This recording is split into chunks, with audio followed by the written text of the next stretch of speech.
এইভাবে চুলায় মাত্র 10 মিনিটে বেকারি স্টাইলে এই বিস্কিটটা বানানো একবার শিখে গেলে দোকান থেকে আর কিনে খেতে হবে না। দারুণ এই বিস্কিটটা ছোট বড় সবাই অনেক বেশি পছন্দ করবে। প্রথমে এখানে আমি একটি চালনিতে 1 কাপ নিয়ে নিয়েছি ময়দা, 1/4 কাপ দিয়ে দিচ্ছি গুঁড়ো দুধ, গুঁড়ো করে রাখা চিনি দিয়ে দিচ্ছি 1/3 কাপ পরিমাণ। চিনির পরিমাণটা অবশ্যই আপনাদের স্বাদ অনুযায়ী কম বেশি করে দিতে পারেন। খুবই সামান্য পরিমাণ অল্প একটু লবণ দিয়ে দিচ্ছি। এখন সবগুলো শুকনো উপকরণকে এভাবে আমি চেলে নিচ্ছি। এরপর এখানে আমি 1 কাপ থেকে কিছুটা কম তেল নিয়েছি, আর তেলটাকে আমি অল্প অল্প করে দিব আর এইভাবে একটা ডো তৈরি করে নিব। বিস্কিট বানাতে কিন্তু এখানে কোনো প্রকার পানি ব্যবহার করা যাবে না, পুরো ডোটা কিন্তু তেল দিয়ে তৈরি করতে হবে। অল্প অল্প করে তেল দিয়ে এখানে ডো তৈরি করে নিতে হবে।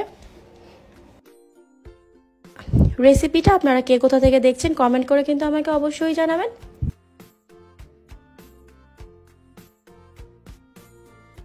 বিস্কিটের জন্য ডোটা একদম তৈরি হয়ে গিয়েছে,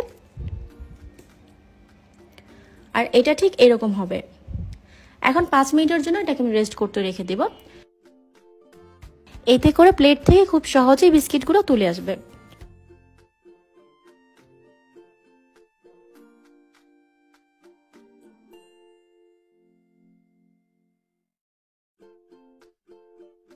তেল ব্রাশ করা হয়ে গিয়েছে। এখন 2 হাতে আমি ভালো করে তেল মাখিয়ে নিয়েছি। ডো থেকে অল্প কিছুটা অংশ নিয়ে এভাবে আমি বিস্কিটের শেপ দিয়ে দিব। আপনারা এখানে যে কোনো শেপে এটা দিয়ে দিতে পারেন। একদম কম সময় খুবই মজার এই বিস্কিটটা কিন্তু আপনারা এইভাবে বাসায় তৈরি করতে পারেন। সবগুলো বিস্কিট ঠিক একইভাবে আমি বানিয়ে নিয়েছি। এখন এখানে নিয়েছি আমি একটা ডিমের কুসুম।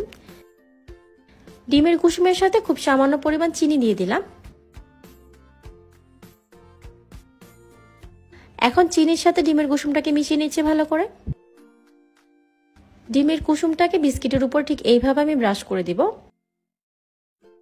এতে করে যেটা হবে, বিস্কিটের উপরে খুব সুন্দর একটি কালার চলে আসবে। এরপর এখানে আমি বাদাম কুচি করে নিয়েছি। উপর থেকে ঠিক এইভাবে আমি বাদাম কুচিগুলোকে দিয়ে দিচ্ছি। বিস্কিটগুলো বেক করার জন্য এখানে আমি ননস্টিকের মোটা তলযুক্ত হাঁড়ি নিয়েছি। আপনারাও চেষ্টা করবেন বেক করার জন্য মোটা তলযুক্ত হাঁড়ি নিতে। ঢাকনাতে এরকম একটি ছোট ছিদ্র আছে, সেটাকে এভাবে বন্ধ করে দিচ্ছি। এখন এটাকে আমি 10 মিনিটের জন্য হাই হিটে প্রিহিট করে নিব। 10 মিনিট পর আমি ঢাকনাটাকে খুলে দিচ্ছি। এরপর খুব সাবধানে এখানে স্টিলের প্লেটটাকে বসিয়ে দিচ্ছি। ঢাকনা দিয়ে ঢেকে এখন এটাকে আমি 20 মিনিটের জন্য বেক করে নেব। চুলার আঁচটা এই পর্যায়ে লো মিডিয়ামে আছে। বিস্কিটের উপরে কালারটা আরো সুন্দর আসার জন্য আপনারা চাইলে এখানে স্টিলের ঢাকনা ইউজ করতে পারেন। বিস্কিটগুলো খুব সুন্দর করে বেক করা হয়ে গিয়েছে, দেখতেই পাচ্ছেন। গরম অবস্থায় কোনোভাবেই বিস্কিটগুলোকে প্লেট থেকে তোলা যাবে না, এতে করে কিন্তু বিস্কিটগুলো ভেঙে যাবে।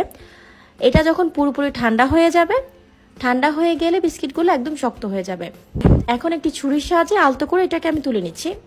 দেখতেই পাচ্ছেন বিস্কিটগুলো কতটা পারফেক্ট হয়েছে। আমি আপনাদেরকে ভেঙে দেখাচ্ছি।